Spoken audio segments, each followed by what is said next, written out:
मैं doctor Gurudutt Sharma, associate professor department of BST, government PG college Kalra Jaipur, अपने MCom final एबीएसटी के विद्यार्थियों को आज विपणन क्रिया एवं वितरण समीक्षा, review of marketing selling and distribution, part 4, विपणन अंगीक्षण की अर्थ व परिभाषा, विपणन अंगीक्षण के संगठक और उद्देश्य तथा कार्यक्रम, कार्यान्वयन, संगठन, विपणन अंगीक्षण को लागू करने की विधियां, विपणन अंगीक्षण के व्यावहारिक पहलू, विक्रय विभाग के संगठक व समीक्षा, विक्रय संवर्धन नीति एवं कार्यक्रम की समीक्षा, विक्रय नियंत्रण की समीक्षा,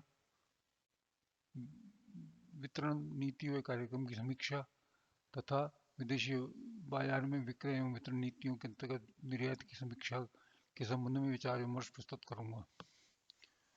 अपने विपणन अंगीक्षण का अर्थ एवं परिभाषा, लाभ, विपणन विक्रय एवं वितरण नीतियों की समीक्षा, review of marketing and selling and distribution policies. लाभोर्जन व्यवसाय का प्रमुख उद्देश्य होता है और लाभ की मात्रा बिक्री पर निर्भर करती है। अतः किसी भी व्यवसाय के अस्तित्व के लिए बिक्री एक आधारशिला का कार्य करती है।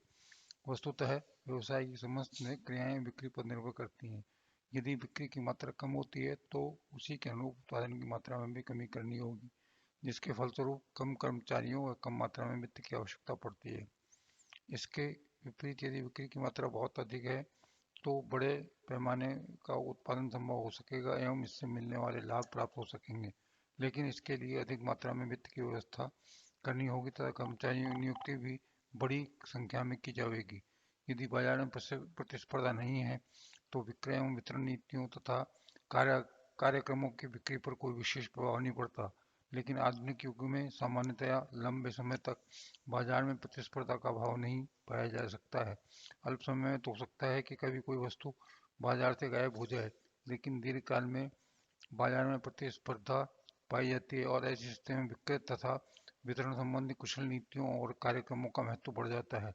इसके लिए प्रबंध अंगीक्षक के लिए इन नीतियों एवं कार्यक्रमों की समीक्षा का सर्वाधिक महत्व है। यह समीक्षात्मक कार्य विपणन अंगीक्षण मार्केटिंग ऑडिट के क्षेत्र में आता है। विपणन अंगीक्षण का अर्थ एवं परिभाषा, meaning and definition of marketing audit.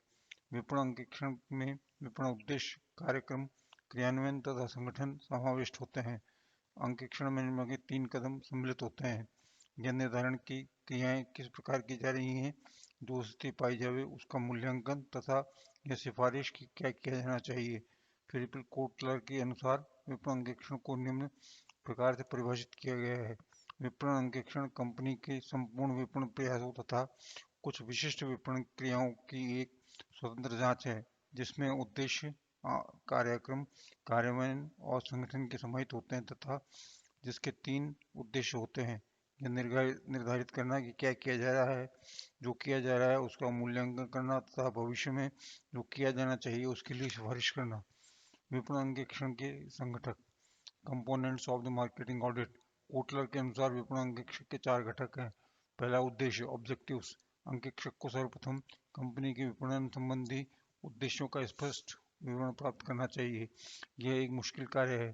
प्रायः कंपनियां इन उद्देश्यों को स्पष्ट नहीं करती हैं तथा केवल इतना ही बता पाती हैं कि कंपनी की विपणन संबंधी क्रियाओं का उद्देश्य बिक्री के परिणाम में वृद्धि करना है तथा बिक्री पर अधिक लाभ कमाना है। इस संबंध में विभिन्न अधिकारों भी पृथक पृथक उद्देश्य बता सकते हैं। अंगीक्षक की ऐसी विरोधाभास को प्रकट करके सही उद्देश्य ज्ञात करने चाहिए। दूसरा, कार्यक्रम, प्रोग्राम।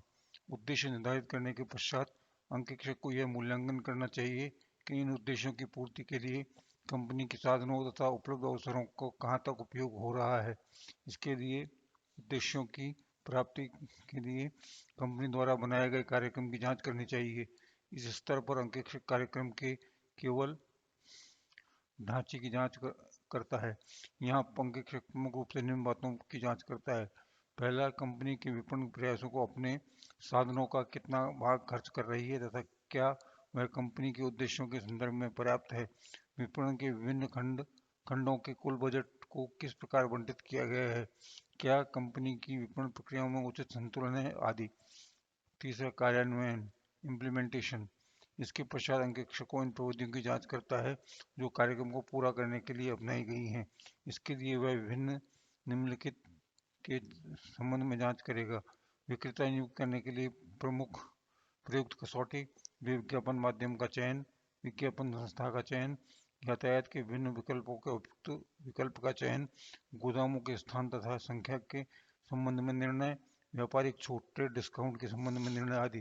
प्रबंध अंकेक्षकों को जांच करनी चाहिए कि किसी विशिष्ट विषय पर निर्णय के संबंध में कौन से विभिन्न विकल्प उपलब्ध थे और किसी विशिष्ट विकल्प का चयन क्यों किया गया, इसके क्या परिणाम रहे। निम्नलिखित कार्यों के संबंध में अपनाई गई प्रविधियों की जांच की जाती है। ग्राहकों के आदेशों का संपादन, सामग्री की वर्तमान स्थिति का निर्धारण, प्रतिस्पर्धा के प्रबंध में सूचना का संकलन, नए उत्पादन तथा नए विक्रय विचारों का कार्य करना, विक्रय का पूर्वानुमान, विपणन योजनाएं तैयार करना, नए विक्रय प्रतिनिधियों को प्रशिक्षण आदि। यहाँ प्रबंध अंकेक्षक को जांच करनी चाहिए कि जो प्रविधि अपनाई गई है क्या वह सर्वोत्तम है। उसे यह भी ज्ञात करना चाहिए कि क्या PERT program evolution and review of techniques PERT जैसी अत्याधुनिक तकनीक का सफलतापूर्वक प्रयोग किया गया है या नहीं।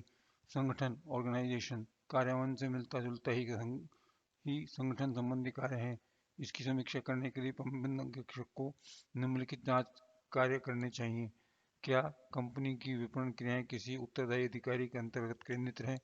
क्या विपणन अधिकारी को उसके उत्तरदायित्व के अनुरूप अधिकार दिए गए हैं। क्या विपणन अधिकारी की बात को उससे संबंधित अन्य विषयों में काफी महत्व दिया जाता है। क्या विपणन संगठन का ढांचा प्रभावपूर्ण है। क्या विपणन अनुसंधान कार्य कंपनी की आवश्यकताओं के अनुरूप है। क्या कंपनी के वितरण संबंधी विभिन्न क्रियाएं संगठित हैं। क्या विपणन संबंधी किसी भी कार्य को आंतरिक पुनर्गठन की आवश्यकता है। क्या विभिन्न अधिकारियों में पर्याप्त तालमेल है। क्या विभिन्न कार्यों के लिए प्रमुख अधिकारियों की संख्या पर्याप्त है। संगठन की समीक्षा के आधार पर अंकेक्षक यह सुझाव देगा कि वह किस प्रकार के परिवर्तन की आवश्यक समझता है। विपणन अंकेक्षण को लागू करने की विधियां। कोटलर ने विपणन अंकेक्षण को निम्नलिखित 6 विधियां बताई हैं। पहला, स्वयं अंकेक्षण सेल्फ ऑडिट। इस प्रकार के अंकेक्षण के अंतर्गत किसी कार्य का मूल्यांकन उसी व्यक्ति द्वारा किया जाता है जो स्वयं उस कार्य के लिए प्रभारी इंचार्ज है। पड़ोस अंकेक्षण ऑडिट फ्रॉम अक्रॉस। इस प्रकार के अंकेक्षण के अंतर्गत किसी क्रिया का अंकेक्षण उसके पड़ोस की अन्य क्रिया के अधिकारी द्वारा किया जाता है। ऊपर से अंकेक्षण ऑडिट फ्रॉम अबव। इस प्रकार के अंकेक्षण के अंतर्गत किसी क्रिया का अंकेक्षण उस अधिकारी द्वारा किया जाता है जिसको उस क्रिया का प्रबंधक रिपोर्ट करता है। कंपनी अंकेक्षण कार्यालय कंपनी ऑडिटिंग ऑफिस। कंपनी का विपणन अंकेक्षण करने के लिए एक पृथक अंकेक्षण कार्यालय की स्थापना की जा सकती है। कंपनी अंकेक्षण बेड़ा कंपनी टास्क फोर्स ऑडिट। अंकेक्षण कार्य के कंपनी ऐसे अधिकारियों की एक टोली नियुक्त कर सकती है जिन्हें विभिन्न प्रकार के अंकेक्षणों का पूर्व अनुभव हो। बाह्य अंकेक्षण आउटसाइड ऑडिट कंपनी किसी बाहर के व्यक्ति अथवा संस्था को विपणन अंकेक्षण करने के लिए नियुक्त कर सकती है। उपयुक्त 6 विधियों में से अंतिम विधि को अधिक पसंद किया जाता है।